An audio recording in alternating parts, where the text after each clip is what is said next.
Hi friends, मैं Sushil Kumar net education के इस चैनल पे पुनः आप लोगों का स्वागत करता हूं। आज सीटेट के अंतर्गत हम भाषा और चिंतन को स्पष्ट करना चाहते हैं। खास करके इससे पूर्व का जो मेरा क्लास था वो मुख्य रूप से चाइल्ड डेवलपमेंट के लिए था, चाइल्ड डेवलपमेंट एंड पेडागोगी। तो इसमें कुछ शेष था जो पार्ट 2 के रूप में समझा जा सकता है, चाइल्ड डेवलपमेंट एंड पेडागोगी के रूप में। तो भाषा और चिंतन यह हमारा मुख्य बिंदु है। कभी भी आप देख सकते हैं कि हम जो बच्चों को पढ़ाते हैं, एक शिक्षक के रूप में हम जो बच्चों को पढ़ाते हैं, तो हमारी जो भाषा होती है वह भाषा जब बच्चों को समझ में खास रूप से आती है तो ही बच्चे उसके प्रति कोई एक्शन, रिएक्शन इत्यादि करते हैं और उस भाषा के अनुकूल ही उनमें कुछ चिंतन का, कुछ थॉट्स का विकास होता है। तो कहीं ना कहीं भाषा और चिंतन बहुत ही महत्वपूर्ण है बच्चों के मानसिक विकास के लिए, बच्चों के सर्वांगीण विकास के लिए। तो किन्हीं किन्हीं के बीच की भावनाओं को, यहाँ पे लिखा हुआ है कि किन्हीं के बीच की भावनाओं को जानने या बतलाने का जो माध्यम होता है वो भाषा ही होता है। अतः भाषा के माध्यम से हम बच्चों को शाब्दिक रूप से, मानसिक रूप से, आंगिक, सांकेतिक, व्यवहारिक, संप्रेषण इत्यादि के माध्यम से उसे हम समझा सकते हैं। तो हम अपनी ज्ञान का जो बच्चों में प्रसारण करते हैं, अपनी गुणवत्ताओं का, अपनी एटीट्यूड का जो हम बच्चों में प्रसारण करेंगे, वो बच्चों में भी इसकी गुणवत्ता का विकास तभी होगा जब बच्चे इसको समझेंगे। और इसको समझाने के लिए हमें एक निश्चित रूप से एक भाषा की आवश्यकता होती है और जिसके अनुकूल बच्चे चिंतन करते हैं। अतः जो भी भाषा हम बोलते हैं, चाहे वो अंग्रेजी हो, हिंदी हो, अरबी हो, फारसी हो, कुछ भी हो, यह हमारी भाषा होती है। परंतु इसके अलावा शाब्दिक रूप से नहीं बल्कि सांकेतिक रूप से, व्यवहारिक रूप से, संप्रेषण के रूप में भी हम बच्चों से कुछ बातें कर रहे होते हैं, इशारों में भी बातें कर रहे होती है, वो हमारी भाषा होती है और उसके अनुकूल भी बच्चे सोचने और चिंतन करने के लिए मजबूर होते हैं। अतः भाषा जो है वो बहुत ही महत्वपूर्ण है एक शिक्षण तकनीक के रूप में और भाषा से अपनी आवश्यकताओं की हम पूर्ति करते हैं, खास करके सामने वाले की भावनाओं को समझते हैं और इसका मूल्यांकन में भी बहुत ही उपयोग है, क्योंकि जब तक हम भाषा को नहीं समझेंगे तब तक हम किसी का भी मूल्यांकन नहीं कर सकते। अतः सम्मिलित रूप से देखा जाए तो बच्चे के शुरुआती दौर से लेकर विकास और मूल्यांकन तक में भाषा और चिंतन की महत्वपूर्ण उपयोगिता है। चिंतन के आधार पर बच्चे में खुद की संज्ञानात्मक विकास होता है और वह खुद एक किसी भी विशेष संदर्भ में खुद भी सोचने के लिए तैयार होता है। नेक्स्ट पॉइंट है हमारा कि भाषा विकास का सिद्धांत क्या है।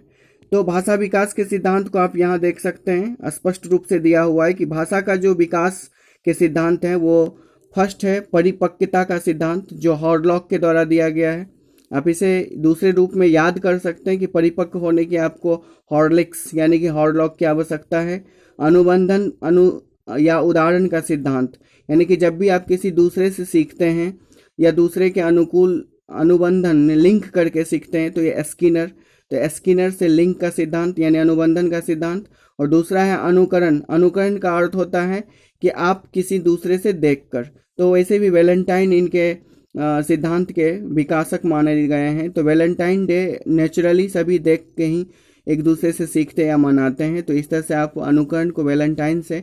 और भाषा अर्जन के सिद्धांत चोम्स्की, अर्थात कोई भी चीज़ अर्जन होता है वो कहीं ना कहीं छोटे छोटे संदर्भों में अर्जित होकर वो एक बड़ा चीज़ बनता है। एग्जाम्पल के लिए छोटे छोटे चम्मच से कोई भी चीज़ को ऑब्जर्व करके एक बड़ा सा भाग हम तैयार कर सकते हैं। तो कहीं ना कहीं अर्जन का सिद्धांत चोम्स्की, तो भाषा अर्जन का सिद्धांत चोम्स्की के द्वारा दिया गया है। तो इस रूप से भाषा के विकास का ये चारों सिद्धांत बहुत ही इंपॉर्टेंट है, जो आपकी परीक्षाओं में पूछे भी जा चुके हैं और इसे विशेष रूप से आप देखिएगा। नेक्स्ट पॉइंट है हमारा भाषा विकास को प्रभावित करने वाले कारक क्या हैं। यहाँ आप इसे देख सकते हैं कि भाषा के विकास को प्रभावित करने वाले कारक जो है वो आपकी बुद्धि है, पर्यावरण है, लिंग है, समाज है, स्वास्थ्य है और सामाजिक आर्थिक स्थिति विकास है।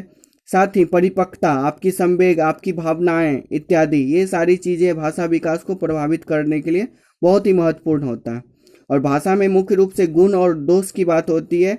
तो जब भाषा स्पष्ट होगी, मधुर होगी, प्यारा होगा तो ये उसका गुण होगा। अगर भाषा में क्रूरता होगी, अस्पष्टता होगी, किसी भी प्रकार का दोष होगा तो भाषा के अवगुण होंगे।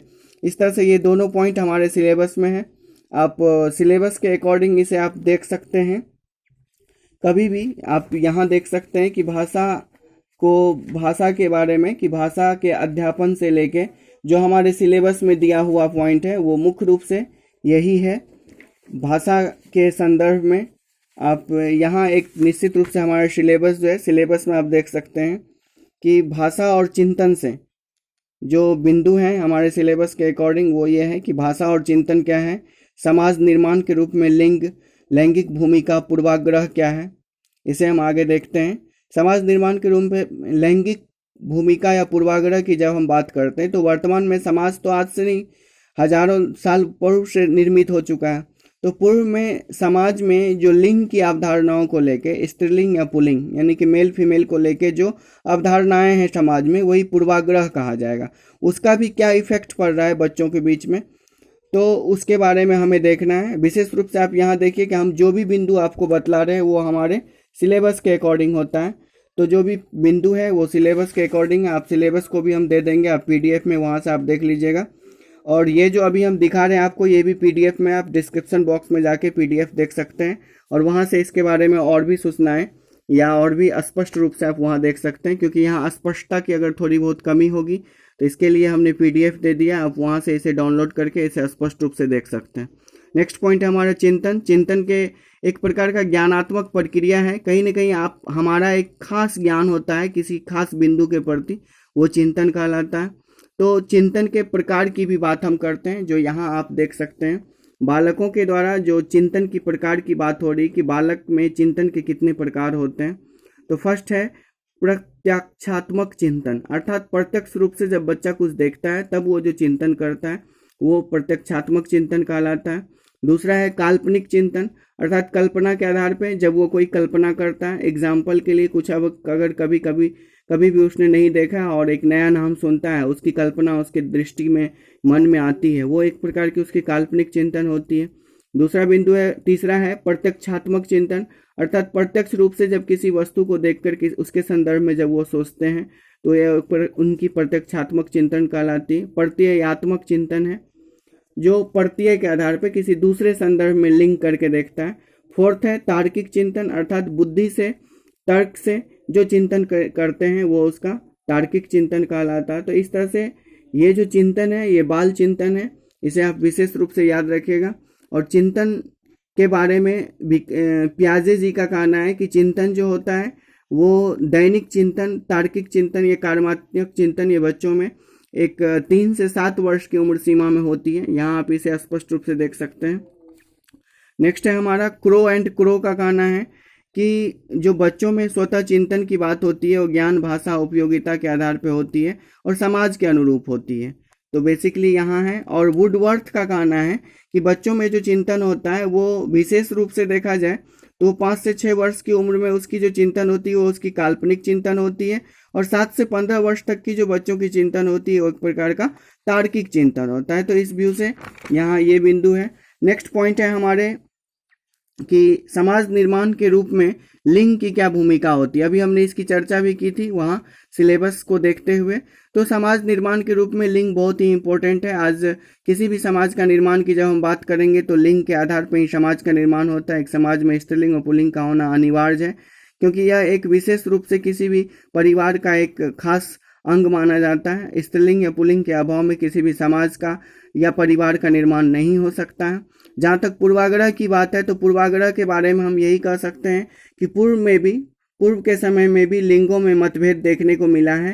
पहले भी राजाओं महाराजाओं में पूजा पाठ अनुष्ठानों में स्त्रियों की ऐसी अवहेलना ही की जाती थी, जबकि उसे बराबर सम्मान देना चाहिए था, जो उसे बराबर सम्मान की प्राप्ति नहीं हो रहा था। और ये व्यक्तिगत विभेद जो भाषा, जाति, लिंग, समुदाय, धर्म के नाम पे आज देखने को मिलता है हमारे समाज में, वो आज ही नहीं बल्कि पूर्व से ही ये हमारे समाज में व्याप्त है। जो भिन्नताएं वातावरण, बुद्धि, वंश, जात इत्यादि के नाम पे हमें देखने को मिलता है। नेक्स्ट पॉइंट है हमारा अधिगम के लिए मूल्यांकन और अधिगम का मूल्यांकन। इसे आप स्पष्ट रूप से समझिए कि जब कोई बच्चा किसी शिक्षक से कुछ सीखना चाहता है तो वो कुछ सीखने के लिए पहले शिक्षक का कहीं ना कहीं मूल्यांकन करता है। तो सीखने के लिए जब मूल्यांकन करता है तो वह अधिगम का मूल्यांकन होता है। परंतु जब बच्चे सीख लेते हैं कुछ और उस सीखे हुए ज्ञानों का जब शिक्षक के द्वारा मूल्यांकन होता है तब वह अधिगम का मूल्यांकन होता है। तो मूल रूप से यही डिफरेंट है। जब सीखने के लिए शिक्षक का मूल्यांकन बच्चों के द्वारा होता है तो वो अधिगम के लिए मूल्यांकन माना जाता है, और जब अधिगम होने के बाद उपरांत जब सीखे हुए ज्ञानों का मूल्यांकन शिक्षकों के द्वारा किया जाता है तो वह अधिगम का मूल्यांकन माना जाता है। नेक्स्ट बिंदु हम यहाँ देख सकते हैं कि विद्यालय आधारित मूल्यांकन क्या है। जाहिर सी बात है कि विद्यालय में जितने भी मूल्यांकन के स्रोत हैं, चाहे वो गुणवत्ता, क्षमता, योग्यता या उसके ज्ञान को आंकने के लिए हो, तो ये जितने भी टेस्ट होते हैं, चाहे वो खेल के रूप में हो या इंटरव्यू के रूप में हो, पूछताछ के रूप में हो या किताब से संबंधित हो, किसी तरह का भी टेस्ट हो, वो सारे विद्यालय आधारित मूल्यांकन कहलाते हैं। तो विद्यालय आधारित मूल्यांकन को हमें याद रखना है। नेक्स्ट पॉइंट है हमारा सतत और व्यापक मूल्यांकन। मूल्यांकन एक लगातार चलने वाला प्रक्रिया है जो हमेशा रेगुलर चलती है और इसके विस्तृत रूप हैं, इसलिए इसे व्यापक मूल्यांकन भी कहा गया है। नेक्स्ट पॉइंट है हमारा संदर्भ और व्यवहार का मूल्यांकन।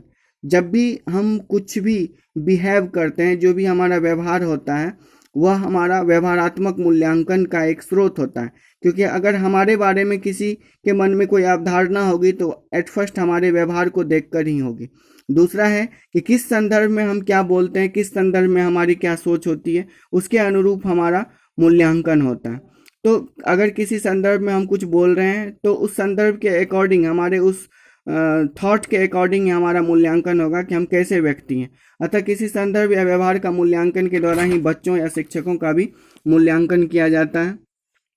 और मूल्यांकन के बारे में हम यह कहेंगे कि मूल्यांकन की जो पद्धति है हमारे यहाँ, वो अंक के रूप में उसे प्रतिशत या ग्रेड, प्रतिशत से हटाकर ग्रेड के रूप में या औसत या एक खास मूल्य के रूप में रखा जाए, जो ABCD ग्रेड के रूप में होता है। इसमें बच्चों को हतोत्साहित होने की भावना कम होती है।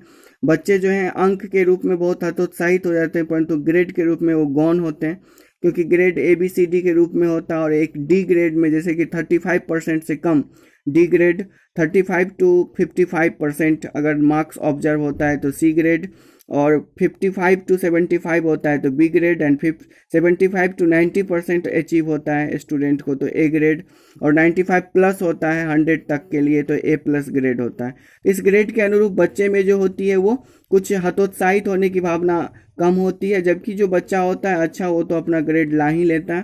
तो बच्चों में अगर हतोत्साहन को कम करने की बात की जाए तो उसे मूल्यांकन के द्वारा, उसे ग्रेडिंग सिस्टम द्वारा रिजल्ट प्राप्त हो तो शायद ज़्यादा बेहतर होगा। नेक्स्ट पॉइंट है हमारा कि हमारे खंड ख, जो हमारे चाइल्ड डेवलपमेंट के अंतर्गत ही है, इसमें हमारा समावेशी शिक्षा है। समावेशी शिक्षा से संबंधित जो हम कुछ भी आपको बता रहे हैं वो शॉर्टली होगा, बट इसका डिटेल्स आपको जानना है तो इसके लिए हम इसके डिस्क्रिप्शन बॉक्स में कुछ वीडियो का लिंक दिए हैं, आप वहां जा सकते देख सकते हैं। जो समावेशी शिक्षा की गुणवत्ता क्या है, कमी क्या है, उद्देश्य क्या है, अवधारणा क्या है, और विशेष रूप से बालक क्या होते हैं, उसकी हमें क्या समझ होती है। तो विशेष रूप से इन सभी चीज़ों को देखने के लिए आपको डिस्क्रिप्शन बॉक्स में जो वीडियो का लिंक दिया हुआ है उसे आप ज़रूर देखें। साथ ही यहाँ जो हम इसका जो डिस्क्रिप्शन बॉक्स में हम PDF देंगे उसे भी देखिएगा, और जो अभी समझा रहे हैं इसे तो आप सुन ही रहे हैं। तो समावेशी शिक्षा की अवधारणा की हम बात करते हैं तो basic concept of the inclusive education की बात करें तो जो समान बच्चे नहीं होते हैं, अर्थात असमान बच्चों को समान बच्चों के साथ समावेशित करके, उसे एक साथ करके जो उसे शिक्षा प्रदान की जाती है, वो एक प्रकार की समावेशी शिक्षा कहलाती है, जिसमें विशेष रूप से अपंग बच्चे या विकलांग बच्चे, दिव्यांग बच्चे या गरीब बच्चे, या जिसे किसी भी मौलिक आवश्यकता की पूर्ति नहीं हो पाती है, वैसे बच्चे, जो अपनी मौलिक आवश्यकताओं की पूर्ति से वंचित रहते हैं, वैसे बच्चे, जिन्हें जो आदिवासी बच्चे या शारीरिक रूप से कहीं ना कहीं निसहाय या असहाय बच्चे या शारीरिक रूप से निशक्त बच्चे, वैसे बच्चों के लिए जो समान रूप से शिक्षा को उपलब्ध कराने की बात की गई है, समान बच्चों के साथ उन्हें जो शिक्षा दी जाती है, इस शिक्षा को ही हम समावेशी शिक्षा कहेंगे। अर्थात समावेशी शिक्षा की अवधारणा की जब हम बात करेंगे तो समावेशी शिक्षा की अवधारणा वही होगी हमारी जो असमान बच्चों को समान बच्चों के साथ दी गई शिक्षा एक प्रकार की समावेशी शिक्षा है। और इसकी आवश्यकता हमारे समाज में इसलिए है क्योंकि जो भी हमारे यहाँ असमान बच्चे हैं, वो असमान बच्चे कहीं ना कहीं हतोत्साहित होकर समान बच्चों के साथ नहीं खेलते हैं, नहीं जीते हैं, और उसके मन में जो कुंठता या भावनाएं बैठ जाती है वो उसे शिक्षा में बाधित करती है। अतः समावेशी शिक्षा अति आवश्यक है। वर्तमान समय में अधिगम संबंधी समस्याओं और कठिनाइयों को बात समझने की बात आती है तो ऐसे बच्चों में अधिगम के लिए सीखने के लिए बहुत सारी समस्याएं आती है। जैसे कि कोई बच्चा ठीक से सुन नहीं पा रहा है, कोई चल नहीं पा रहा है, कोई देख नहीं पा रहा है, कोई समझ नहीं पा रहा है, कोई लिख नहीं पा रहा है। तो ये सारी समस्याएं जो होती है अधिगम से संबंधित समस्याएं, इसको दूर करने के लिए विशेष रूप से शिक्षकों को ध्यान रखना चाहिए और क्लास में ऐसा एक माहौल तैयार करना चाहिए जो ऐसे बच्चों को ना ही शिक्षक ना ही कोई बच्चा विशेष रूप से उसके शारीरिक अपंगता को लेकर टॉर्चर करे एवं उसे समान रूप से शिक्षा की उपलब्ध कराने की स्वतंत्रता दी जाए। मेधावी छात्रों को भी हमें ऐसे बच्चों में पहचानना है, क्योंकि जरूरी नहीं कि जो बच्चे विकलांग हैं वो मेधावी नहीं हो सकते हैं, उसमें सृजनशीलता नहीं हो सकती है, उसमें विशिष्ट प्रकार के गुण नहीं हो सकते हैं।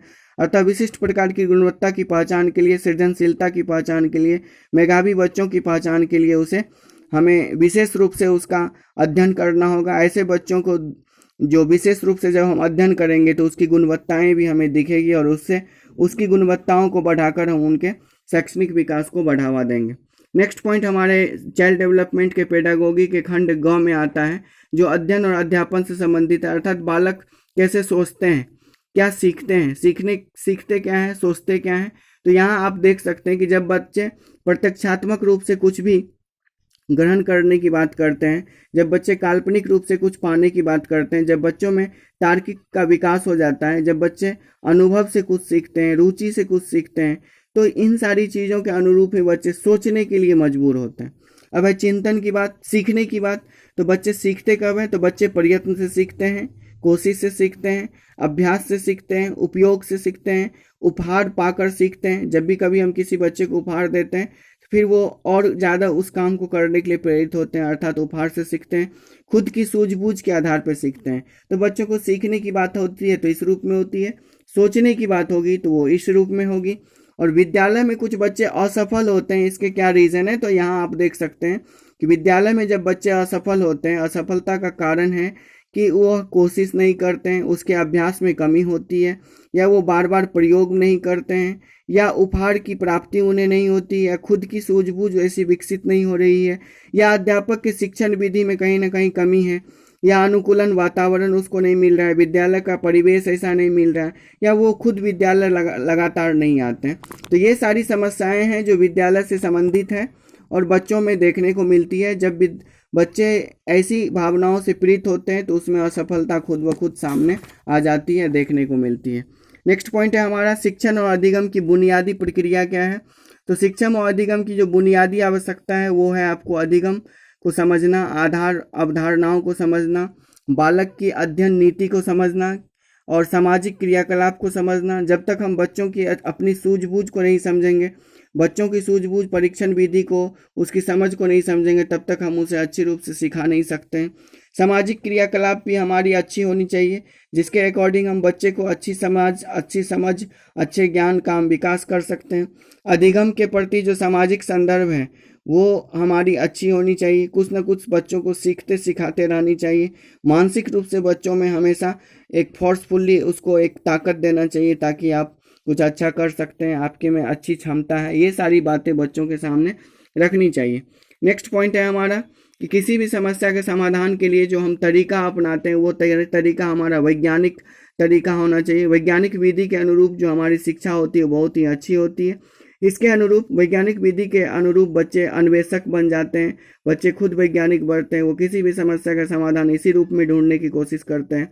वैज्ञानिक अन्वेषक या वैज्ञानिक समाधान विधि के अंतर्गत फर्स्ट समस्या की पहचान करना है, दूसरा समस्या के कारणों को पहचानना है, उसके प्रभावों को जानना है, तीसरा समस्या के समाधान या मूल्यांकन को समझना है और चौथा समस्या के समाधान से संबंधित निष्कर्ष प्राप्त करना है। उपरोक्त इन विधियों द्वारा जो अगर हम कोई भी समस्या का समाधान ढूंढते हैं तो वो वैज्ञानिक शोध होता है और इसके अनुरूप बच्चे चलकर वैज्ञानिक अन्वेषक बनते हैं। नेक्स्ट पॉइंट है हमारा कि वैज्ञानिक गुणवत्ता क्या है। तो उपरोक्त जो चार बातें हमने अभी बतलाया वही हमारी वैज्ञानिक गुणवत्ता होगी, जो किसी भी समस्या का अनुरूप होगी, चाहे वो समस्या सामाजिक हो, राजनीतिक हो, आर्थिक हो, पारिवारिक हो। बच्चे की समस्या का समाधान भी हमें इसी विधि द्वारा करना चाहिए। जब बच्चे की समस्या का समाधान हम करते हैं, उसकी गुणवत्ताओं को समझते हैं, तो हमें खुद पहले उसकी समस्या को समझना है, फिर उनकी हमारी कमियों को समझना है, फिर भाषा के विकास को समझना है और फिर समस्या को प्रति सजग होना है और लास्टली हमें समस्या का समाधान का निष्कर्ष निकालना है। तो उपरोक्त विधियों द्वारा हम किसी भी समस्या का समाधान ढूंढ सकते हैं।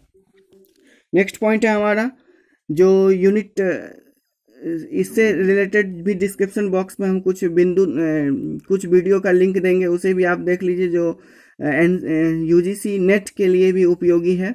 बालकों में अधिगम की वैज्ञानिक संकल्पना जो होती है वो कहीं ना कहीं व्यवहार के रूप में होती है, व्यवहार के रूप में, ज्ञान के रूप में और सामाजिक के रूप में। तो व्यवहार के रूप में जो अवधारणा होती है वो उसका व्यवहारात्मक सिद्धांत कहलाता है, जो बिहेव पे डिपेंड होता है। ज्ञान के रूप में जो होता है वो उसका नॉलेज होता है, ज्ञानात्मक विकास को बतलाता है, ये ज्ञानात्मक सिद्धांत है। और तीसरा जो है वो सामाजिक सिद्धांत, जो बाय सोसाइटी बच्चे सीखते हैं, अर्थात बच्चे में जो अवधारणाओं का विकास होता है वो व्यवहार से, ज्ञान से और समाज से होता है। नेक्स्ट पॉइंट है हमारा कि इसके अलावा भी कुछ और खास बिंदु है, इसे आप यहाँ देख सकते हैं, इसे डिस्क्रिप्शन बॉक्स में भी दिया हुआ है। ये बिंदु है मुख्य रूप से कि आप यहाँ देखिए कि प्रयास और त्रुटि का सिद्धांत जो है वो थॉर्नडाइक ने दिया है, अनुबंधन का सिद्धांत जो है वाटसन ने दिया है, और सक्रिय अनुबंधन का सिद्धांत स्किनर ने दिया है, अंतर्दृष्टि का सिद्धांत कोहलर ने दिया है, अनुभव जन अधिगम यानी कि एक्सपीरियंस का सिद्धांत कार्ल रोजर्स ने दिया है, और अधिगम संबंधी क्षेत्र का सिद्धांत लेविन ने दिया है। इसे आप इस तरह से याद कर सकते हैं कि लेविन का एक खास क्षेत्र है, कार्ल रोजर्स अधिगम के अनुरूप बतलाता है, और अंतर्दृष्टि खुद की सूझबूझ कोहलर बतलाता है, और स्किनर अर्थात सक्रिय अनुबंधन का सिद्धांत स्किनर है, और प्रयास और त्रुटि मतलब ट्राई थॉर्नडाइक का सिद्धांत है। तो इस तरह से आप ये सिद्धांत भी विशेष रूप से याद रखिएगा, ये भी हमारे सिलेबस के अनुरूप है। नेक्स्ट पॉइंट है हमारा अधिगम को समझने में महत्वपूर्ण चरण क्या है। तो जो हमने अभी वैज्ञानिक चरण बताया है वही मुख्य रूप से किसी भी अधिगम को समझने का चरण हो सकता है। नेक्स्ट पॉइंट है हमारा बोध क्या है, कॉग्निशन। बोध जो है वो हमारी ज्ञान के अनुरूप जो हम कुछ सोचते हैं या कुछ खास क्रिया होती है वो हमारा बोध कहलाता है। और जीन पियाजे के संज्ञानात्मक विकास के अंतर्गत भी इसे विशेष रूप से ध्यान दिया गया है। ये जो हमारा संज्ञान है, हमारा जो ज्ञान है, हमारा जो बोध है, हमारा ज्ञान के प्रति जो हमारा समझ है वही हमारा संज्ञान होता है। तो संज्ञान कहीं ना कहीं ज्ञान की विशेषता को स्पष्ट करता है। संवेदना जो होता है, फीलिंग्स, वो एक प्रकार का इमोशन होता है, जिस इमोशन के कारण हम अपनी भावनाओं को उत्तेजित कर प्रकृति, प्रेम, सहानुभूति, क्रूरता इत्यादि से जुड़कर अपने जीवन को बेहतर बनाने की कोशिश करते हैं। बच्चे की भी संवेदनाओं को हमें समझना होगा ताकि हम बच्चों के जीवन को बेहतर बनाने की कोशिश कर सकते हैं एज ए टीचर। अतः इस रूप में देखा जाए, नेक्स्ट पॉइंट है हमारा प्रेरणा। तो प्रेरणा भी हमारे जीवन में बहुत ही उपयोगी है, खास करके अधिगम के लिए प्रेरणा अति आवश्यक है। जब भी आप कुछ प्रेरित होते हैं तो ही आप कुछ सीख पाते हैं। प्रेरणा एक प्रकार का मोटिवेशन है जो हर व्यक्ति को चाहिए। प्रेरणा का अर्थ किसी भी कार्य के प्रति प्रेरित करना है, अर्थात किसी भी कार्य को करने में कुछ जो बाधाएं आती है उसके अनुरूप प्रेरित होकर कुछ अच्छा करने की कोशिश करना है। एक प्रकार की हमारी आत्मबल होती है, हमारी जिज्ञासा होती है, हमारी जिज्ञासाओं को तृप्त करने की एक खास प्रिंसिपल होता है। तो प्रेरणा अधिगम के लिए बहुत ही महत्वपूर्ण है। अधिगम में प्रेरणा के जो उपयोग है वो बहुत ही यूजफुल है, क्योंकि शिक्षक के द्वारा जब तक प्रेरणा नहीं दिया जाएगा तब तक कुछ बच्चे जो हैं वो अधिगम करने के लिए प्रेरित नहीं होते हैं। नेक्स्ट और लास्ट पॉइंट है हमारा कि अधिगम में योगदान करने वाले फैक्टर्स क्या हैं। तो वो है आपके सीखने के लिए जो अधिगम अर्थात सीखने में जो योगदान करने वाले कारक है वो आपका व्यक्तिगत कारक है जो बुद्धि, संज्ञान और क्षमता के रूप में होता है। अध्यापकीय कारक है जो कि शिक्षक के ज्ञान, शिक्षण कला, तकनीक के रूप में होता है। छात्र अभिव्यक्ति का कारक है जो बच्चों की विचार और बच्चे की भावनाओं के रूप में होता है। सामाजिक कारक है जो कि जात, धर्म, संस्कृति, रीति रिवाज या परिवार या समाज से संबंधित होता है। और संचार वंश मनोवैज्ञानिक कारक है जो ICT वंश या मानसिक अवधारणाओं के आधार पर होता है। तो इस तरह से ये हमारा CTET के लिए चाइल्ड डेवलपमेंट है। इस चाइल्ड डेवलपमेंट के पार्ट 2 को देखिए और पार्ट 1 भी दिया हुआ है, इसे आप प्ले लिस्ट में देख सकते हैं। और इस दोनों पार्ट को देख के आपका चाइल्ड डेवलपमेंट और पेडागोगी समाप्त माना जाता है। और नेक्स्ट पॉइंट या नेक्स्ट वीडियो में हम जो है वो language 1, language 2 and GK, GS, math इत्यादि से लेकर पुनः उपस्थित होंगे। तब तक के लिए धन्यवाद फ्रेंड्स, धन्यवाद फॉर वॉचिंग टू ऑल।